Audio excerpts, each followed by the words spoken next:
Pardon? Ouais, ben, c'est ça. Pardon? Oui, les aéroports sont fermés, oui. Ben, c'est ça, là. Imaginez-vous, là. Voyez-vous, souvent, là, on dit, ah, Bethléem est là, Jérusalem est là, puis Nazareth est là, puis le lac de Gethsémani, vous savez, c'est la même chose que la mer de Galilée. Et puis, bon, mais on on réalise pas, ben moi, en tout cas, là, tu sais, que, regardez, là, la mer Méditerranée, là, puis la mer morte, là, ici, là, c'est quoi? Je pense que la mer morte est 400 mètres plus basse. Tu sais. Puis quand on voit, quand Jésus, quand le Seigneur a permis que Joseph puis Marie partent pour aller se faire inscrire, ben, c'était un trajet de 140 kilomètres à dos d'âne, dans les montagnes. Enceinte, elle a accouché, là. C'est ça, t'as bien assez pour accoucher. Avez-vous déjà embarqué sur un âne? Oui. Ben, je vais vous dire que la suspension n'est pas. La suspension n'est pas tout à fait douce. Mais vraiment, là, c'est quelque chose, en tout cas. Tu sais. Alors, regardez, là, il y a vraiment une crête de montagne, là. Tu sais, le pays d'Israël, ben, c'est ça. Tu sais, c'est pas une belle planche, là, comme, tu sais, en s'en allant. C'est vraiment une crête là, de montagne, là. Et puis, alors, je sais pas, j'essayais de m'imaginer, on voyait des routes ici, j'ai dit, ça n'a pas de bon sens, il a passé, hey, ça monte peut-être à 1000 mètres, tu sais, de dire, parce que le plus foncé ici, c'est 2200 km, 2200 mètres de hauteur. Ça commence à faire haut, là. Hein? Ça commence à faire haut, les oreilles débouchent. Puis, tu sais, fait que, mais, mais j'imagine que peut-être qu'ils ont passé du long de la mer ici, là, puis après ça, ils s'est rendu là. En tout cas, si vous voulez, durant que je prêche, vous pouvez le faire circuler. Et puis, moi, ça me passionne. Moi, ça me passionne, ces choses-là. Là. Tu sais, la géographie, l'histoire, les peuples. Tu sais, je veux dire, pour comprendre, avoir un contexte, avoir des crochets pour savoir où c'est. Bon, c'était pas ça mon sermon. Puis, fait que, on va regarder dans Luc. Non, non, oui, c'est ça, dans Luc. Puis, mais je voulais quand même vous montrer ça parce que ça faisait un petit bout de temps que je l'avais. Puis j'étais supposé en faire venir une, là. Elle avait, ben j'ai essayé, là. Elle avait 4 pieds de haut, puis 2 pieds de large, là. Tu sais, je veux dire, puis tout ça. Mais il ne livre pas au Canada. Fait que, too bad, là, tu sais. Fait que, en tout cas, c'est ça. Écoutez, le sermon que je veux vous apporter, ça va dans le cadre de l'étude qu'on a commencée sur la prière. Et puis, sur la prière, puis aujourd'hui, ben, c'est-tu moi qui termine la série, Benoît? C'est ça? Oui, c'est moi qui termine la série. Fait que, on va regarder des prières aujourd'hui qui ont vraiment contexte aussi avec la naissance du Seigneur. Hein? Tu sais, je veux dire, c'est, qui ont vraiment contexte avec ça. C'est moi qui sonne? Non. Et puis, fait qu'on on va regarder là, ben, l'ange Gabriel. Ju- Juste une petite parenthèse. J'ai deux filles, hein? Une merveilleuse qui est assise ici, là. S'appelle Catherine. Et puis son deuxième nom, c'est Dominique, puis qui veut dire le salut est entré dans ta maison. Et puis, ma deuxième fille, si ça avait été un gars, je l'aurais appelé Jean-Baptiste. Ah oui, pour. Hey, oui, Jean-Baptiste, là. Hey, écoute, là. Tu sais, mais là, t'es une fille. Fait que.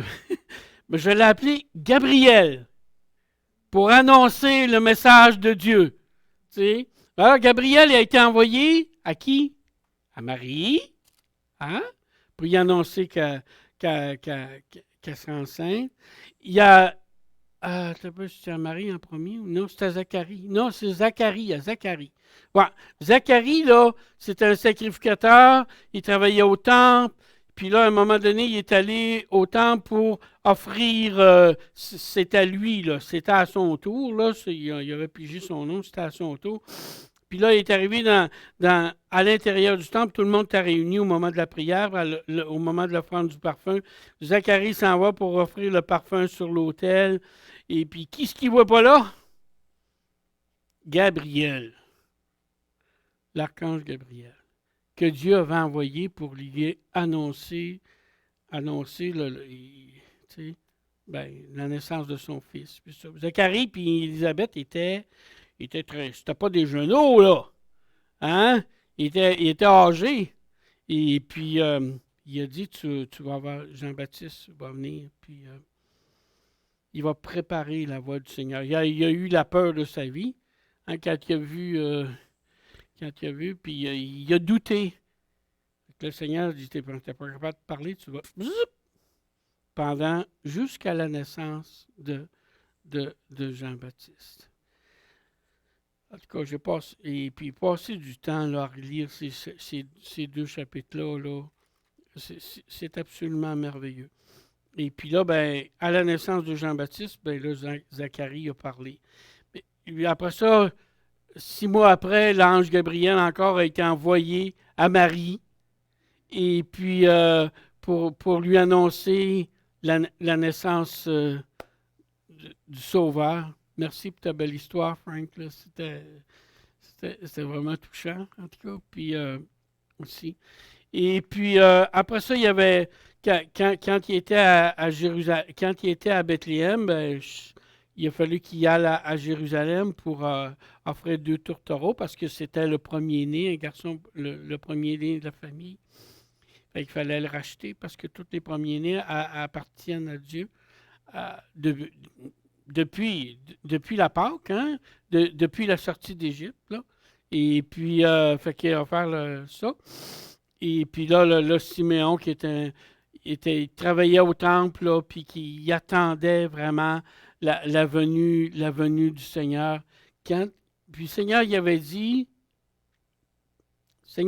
qu'il ne mourrait pas avant de voir avant de voir le salut de Dieu, avant de voir le Messie.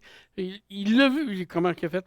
C'est 10 000. D'ailleurs, la Bible dit, il a été amené, il a été poussé au temple par le Saint-Esprit.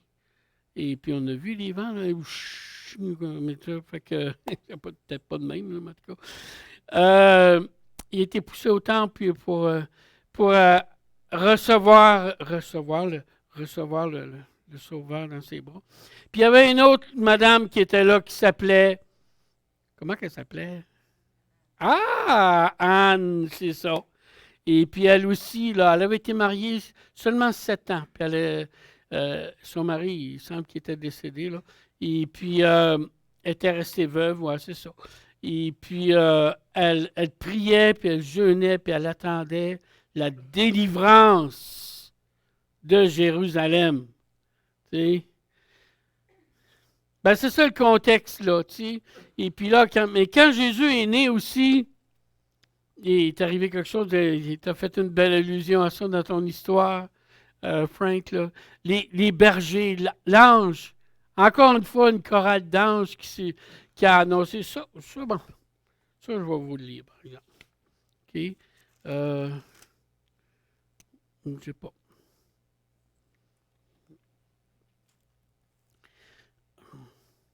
OK. Je vais lire. Je t'ai peut-être pas donné la référence, là, Michel, là, mais c'est pas grave. Ben, c'est Luc 2, verset 8, Michel puis Léo. Et puis, Luc 2.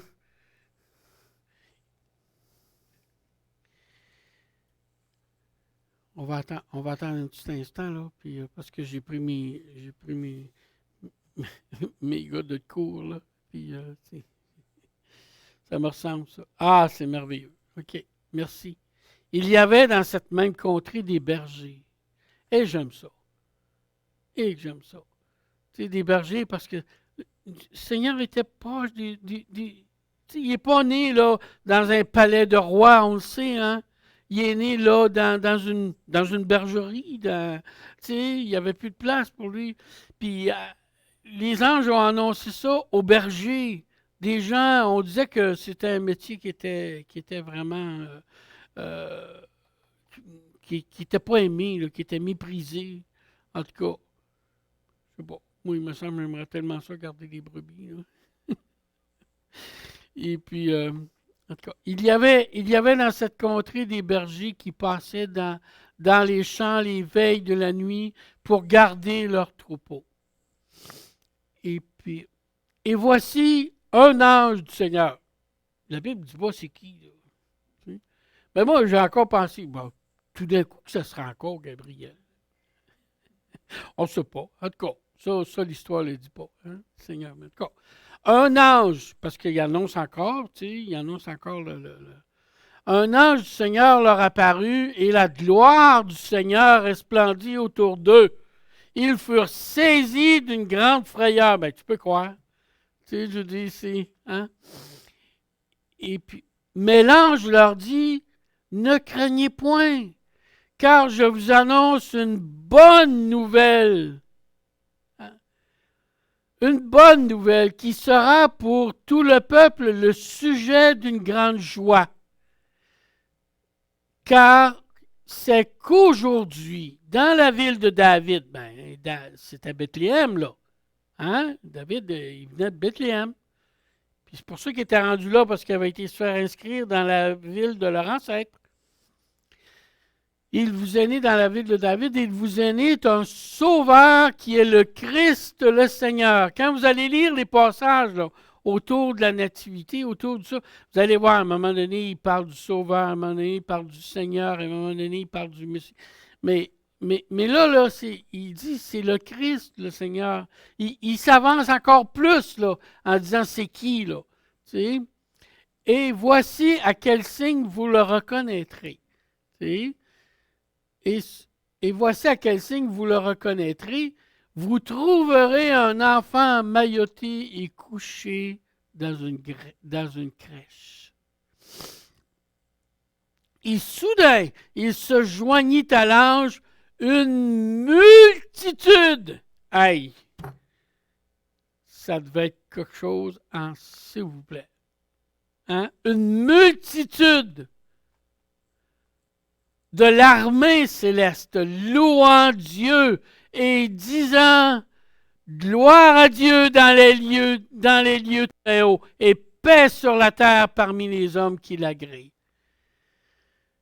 Lorsque les anges les eurent quittés pour retourner au ciel, les bergers se dirent les uns aux autres, allons jusqu'à Bethléem et voyons ce qui est arrivé, ce que le Seigneur nous a fait connaître.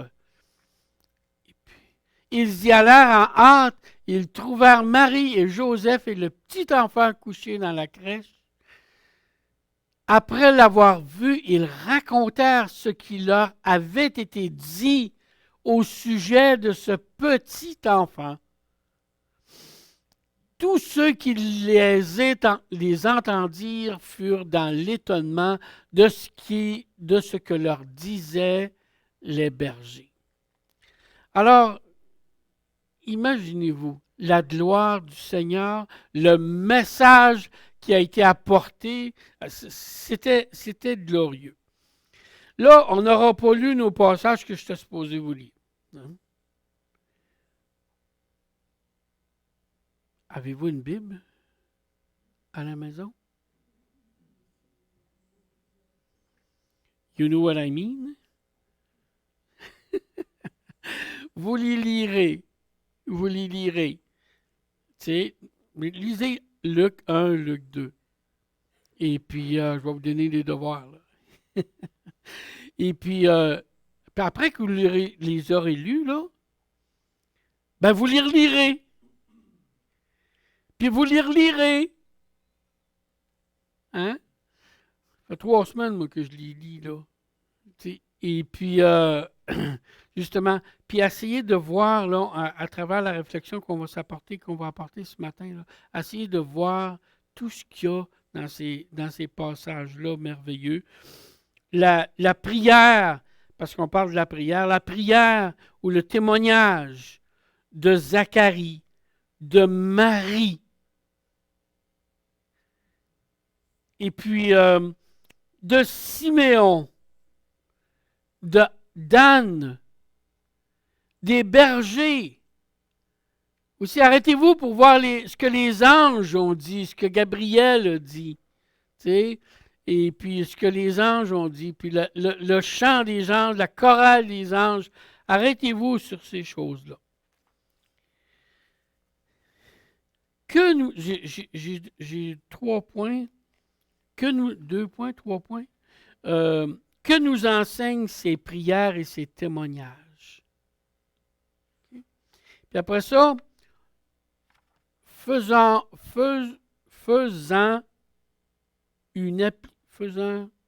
nous, non? Faisons-nous, c'est ça? Bon.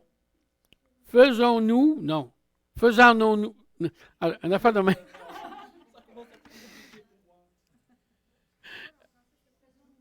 Faisons, oui. Comment faisons? Faisons-nous-en une application. Ouais, je l'ai plus que faisons-nous une application, mais faisons-nous-en une application. OK? Puis après ça, on va conclure. Je suis capable d'arriver là. OK? Bon. Que nous enseignent ces prières et ces témoignages? J'ai relevé 3 points, mais vous autres, là, en méditant, là, vous allez en trouver 75. Tant mieux. Gloire à Dieu. Ben, Marie, Zacharie, Siméon, Anne, même les anges, puis les bergers, qu'est-ce qu'on voit là, dans leur témoignage? Moi, ce que j'ai remarqué, c'est qu'ils ont exulté de joie. Ah, c'est absolument... Regardez comme... on va juste prendre le témoignage de Zacharie, là. Dans Luc, chapitre 1, verset 68. Béni soit le Seigneur. Le Seigneur, oui, merci.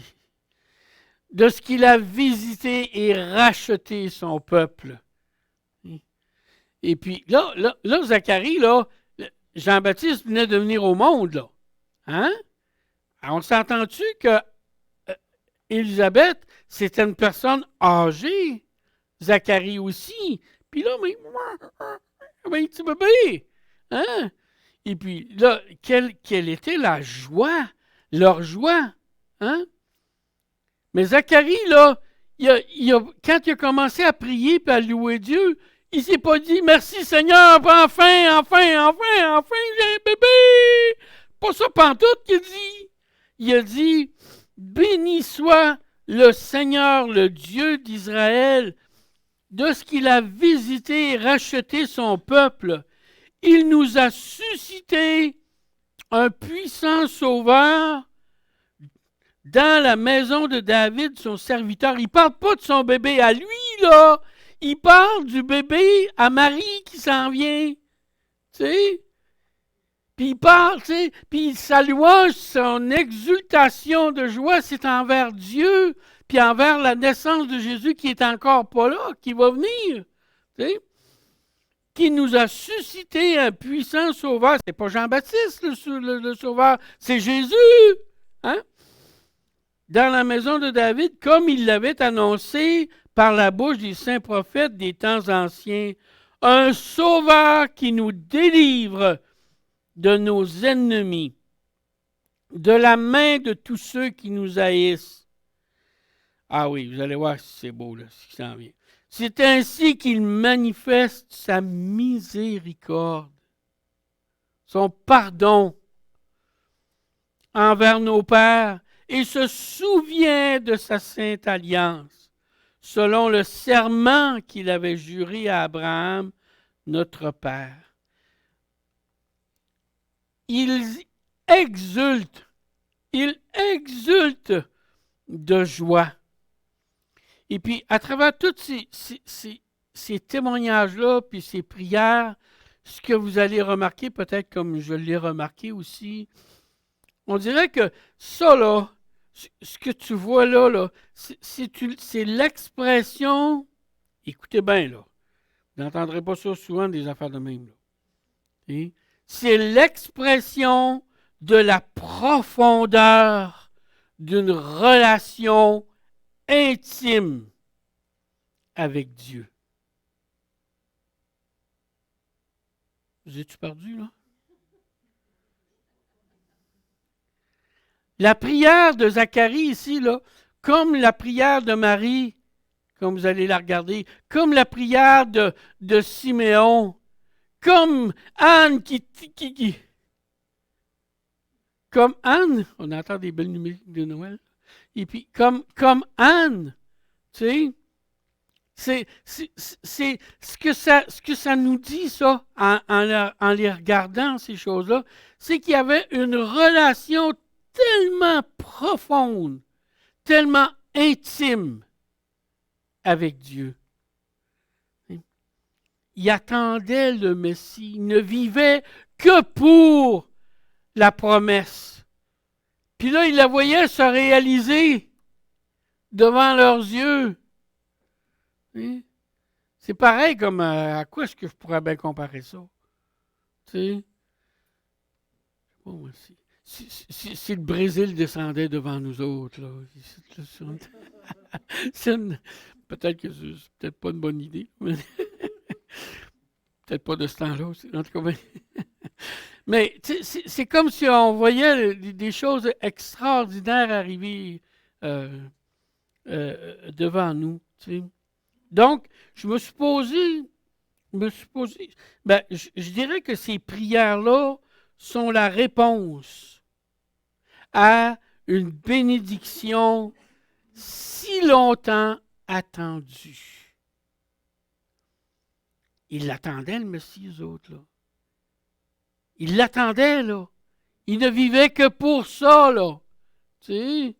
Pareil comme quand les gens vous disent, ben là, moi, à un moment donné, il y avait quelqu'un qui m'a dit, là, ben, tu sais,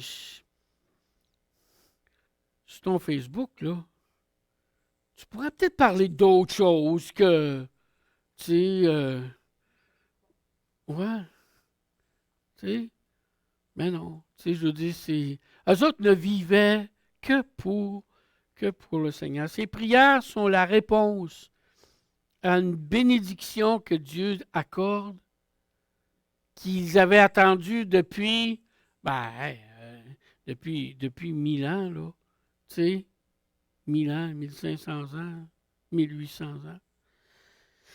Elle est comme, ah oui, je l'ai, mon image, là. Elle est comme un oasis dans le désert. Imagine-toi, là, tu es après à mourir, là, puis tout ça, puis t'as soif, puis t'as chaud, puis t'es après à mourir. Tout coup,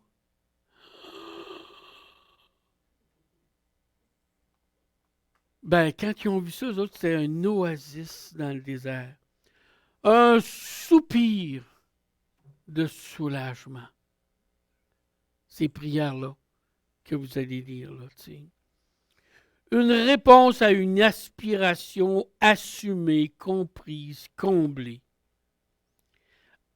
Une réponse à une relation d'amour qui partageait autour d'eux.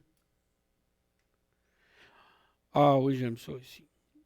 Un sentiment, ces prières-là, c'est ce qu'exprime un sentiment un sentiment profond de purification. Pareil comme quand le sacrificateur allait pour faire son service au temple, il y avait la mer, on appelait ça la mer d'airain, là, puis il se lavait pour être pur avant de faire son service à Dieu. Puis là, je m'excuse, mais c'est un peu partiel ce que je vais vous dire, mais aussi dans la tradition juive, c'est pas dans la Bible, mais dans la tradition juive, je pense que les femmes, une fois par année, allaient prendre un bain, tu sais, se laver là, de fond en comble, là, pas parce qu'il n'était pas propre, là, mais vraiment pour être complètement. Puis il y avait quelqu'un qui veillait, qui regardait partout, partout, assis, tout. Tu sais. Ben, c'est ça, ces prières-là sont une réponse, un sentiment profond de purification. Comme celui aussi qui allait au temple pour offrir un sacrifice pour son péché. Mais quand il repartit de là, il y avait ce sentiment-là d'être vraiment pardonné. C'était un prélude. Je me suis posé la question aussi, mais quel est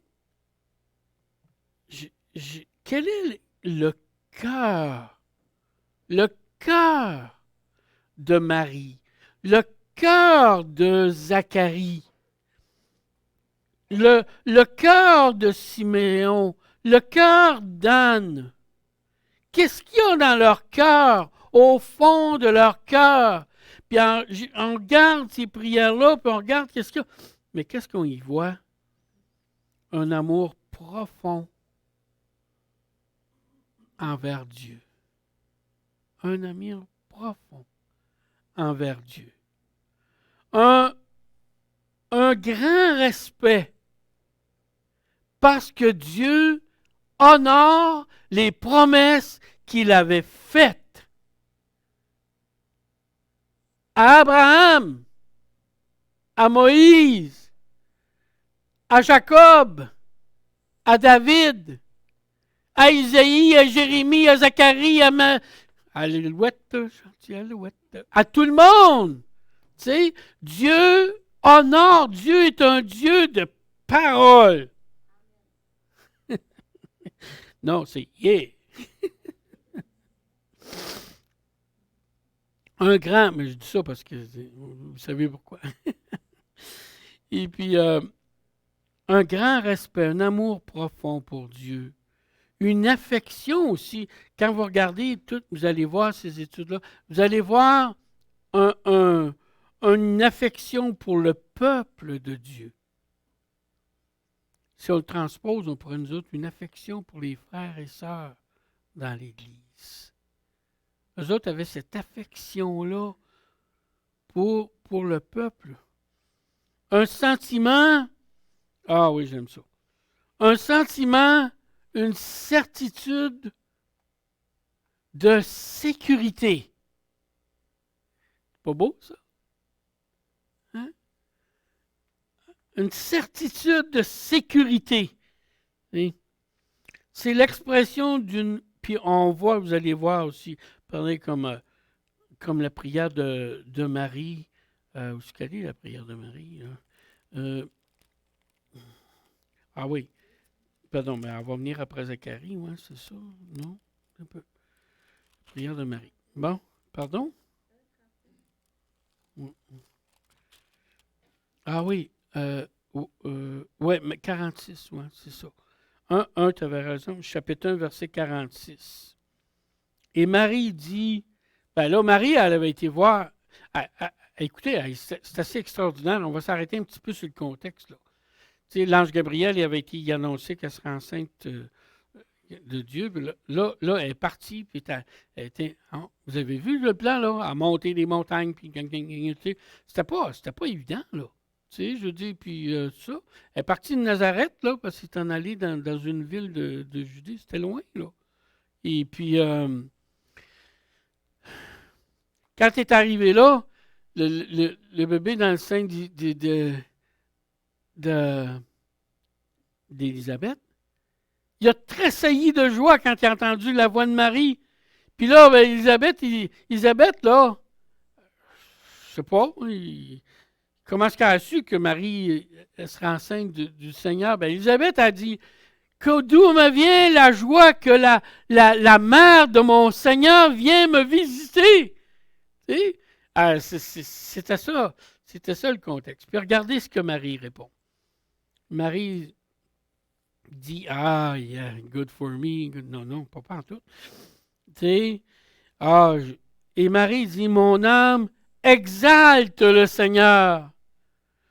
Et mon esprit se réjouit en Dieu, mon Sauveur, parce qu'il a jeté les yeux sur la bassesse de sa servante.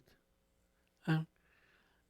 Donc, ces prières-là, comme je vous ai dit, c'est un amour profond envers Dieu, un respect immense pour Dieu, une affection pour le peuple de Dieu, parce que regarde, elle va le dire dans sa prière aussi, là, tu sais, il a déployé au verset 51 le bras, la force de son bras. Ça, c'est des termes qu'on retrouve dans le prophète Ésaïe. Tu sais. Et puis, la force du bras de Dieu. Il a dispersé ceux qui avaient dans le cœur des pensées orgueilleuses. Il a renversé les puissants de leur trône. Il a élevé les humbles. Il a secouru Israël, son serviteur. Ce sentiment-là de délivrance aussi, l'expression d'une conviction d'humilité, d'une persévérance, même, je dirais, au risque de choquer quelques-uns, l'expression d'une foi aveugle. Pas populaire de dire ça, hein? Une foi aveugle. Mais je ne dirais pas que c'est une foi aveugle dans un sens. C'est une vision. Une vision de ce que Dieu va faire. Une foi aveugle, ben, c'est sûr, c'est biblique, hein? Tu sais, la foi est une quoi? Une espérance des choses qu'on ne voit pas. Une démonstration des choses qu'on ne voit pas. Je vais citer librement, là, tout croche. Mais c'est ça. L'arrivée du Messie signifie la délivrance. C'est ça qui est exprimé dans ces prières-là. La délivrance, le salut, la lumière. Je vous dirais, pardon, je vous dirais une chose qui est importante ici, là. Puis j'aimerais ça que vous y pensez, que vous y réfléchissiez. Merci. Que vous y réfléchissiez. Hein? Que l'espérance n'est pas seulement intellectuelle, mais elle est indissociable, indivisible du cœur.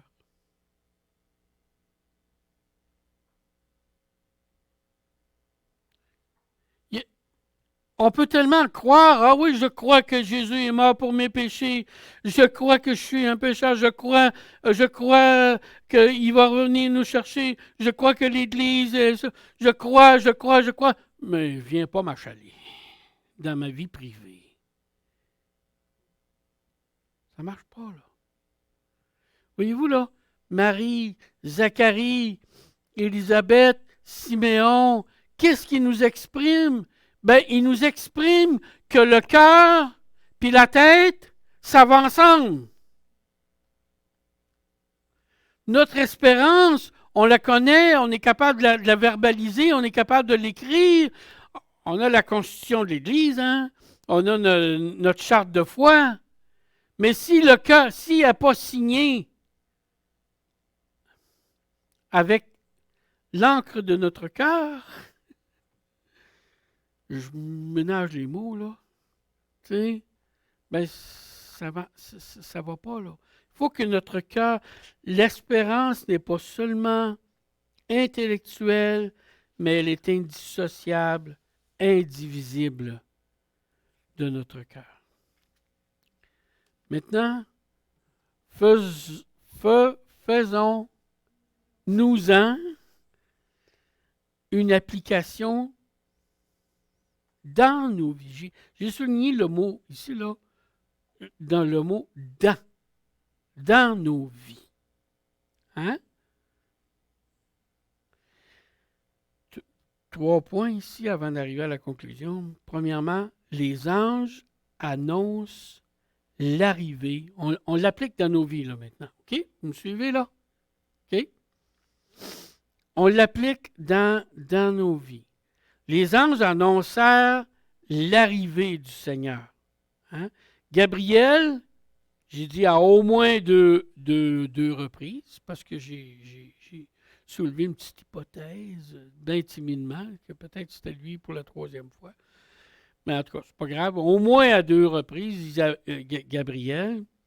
Puis les anges, à la naissance du Seigneur, les anges ont annoncé l'arrivée du Seigneur. Élisabeth, Marie, Zacharie, Siméon, Anne, les bergers, et même Jean-Baptiste plus tard, eux aussi ont annoncé la venue, l'arrivée du Seigneur.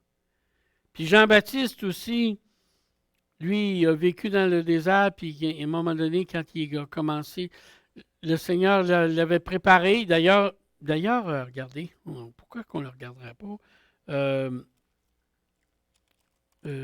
Zacharie, OK. Oui. Au verset 11 du chapitre 1. Chapitre 1, verset 11. Alors un ange du Seigneur apparut à Zacharie. Il se tint debout à droite de l'autel des parfums.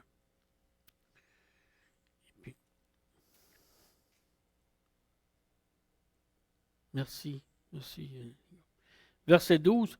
Zacharie fut troublé en le voyant et la frayeur s'empara de lui. Et parce que pas tout le monde qui avait le droit d'être là aussi en plus. Là. Mais l'ange lui dit, ne crains point, Zacharie, car ta prière a été exaucée. Ta femme Élisabeth t'enfantera un fils, et tu lui donneras le nom de Jean. Il sera pour toi un sujet de joie et d'allégresse, et plusieurs se réjouiront de sa naissance. Il sera... Hey! Ben toi, il dit ça à Zacharie, là, au sujet de Jean-Baptiste. Il sera grand devant le Seigneur. Il ne boira ni vin ni liqueur enivrante, parce que c'était le vœu du Nazaréen là, qu'on voyait dans l'Ancien Testament. Puis même, il sera rempli de l'Esprit Saint dès le sein de sa mère. Il ramènera plusieurs des fils d'Israël au Seigneur, leur Dieu. Il marchera devant Dieu avec l'esprit et la puissance d'Élie. Jean-Baptiste n'a jamais fait de miracle qu'on sache. Mais avec la puissance d'Élie pour ramener les cœurs des pères vers les enfants et les rebelles à la sagesse des justes, afin de préparer au Seigneur un peuple bien disposé. Puis on dit de Jean-Baptiste qu'il était la voie qui prépare le chemin du Seigneur. Puis Jésus, lui, a dit qu'il était le chemin, la vérité et la vie. Jean-Baptiste a préparé la voie, Jésus a ouvert le chemin de la paix. J'ai lu ça quelque part. Donc, nous aussi, si on l'applique dans notre vie. Bon. Écoutez, là, c'est important ce que je vais vous dire. Là. Eux autres, ils ont annoncé la venue du Seigneur. Right? Nous autres, là, aussi, on annonce la venue du Seigneur. Nous autres aussi, on annonce la deuxième venue du Seigneur. Tu sais? Puis comment est-ce qu'on le fait annoncer la venue du Seigneur? Ben, par notre témoignage. Par nos vies. Par nos vies consacrées. C'est comme ça qu'on annonce la venue du Seigneur. Comme eux autres l'ont fait. Mais nous autres aussi, par nos vies consacrées, par nos vies consacrées à la prière, puis au jeûne aussi. Ah, c'est fini. OK. Fait que, j'ai fini aussi. En conclusion, venez pour chanter là, le dernier chant. On a le temps? On n'aura pas le temps. OK. OK. Que ces prières nous servent à approfondir notre propre vie, notre propre relation, notre propre vie de prière. Hein? Quand vous allez les regarder, là, que ce soit un modèle pour nous. C'est ça. Alors que, je laisse la place à Benoît, puis c'est ça. Puis je souhaite un joyeux Noël. Amen. Merci, Rénal.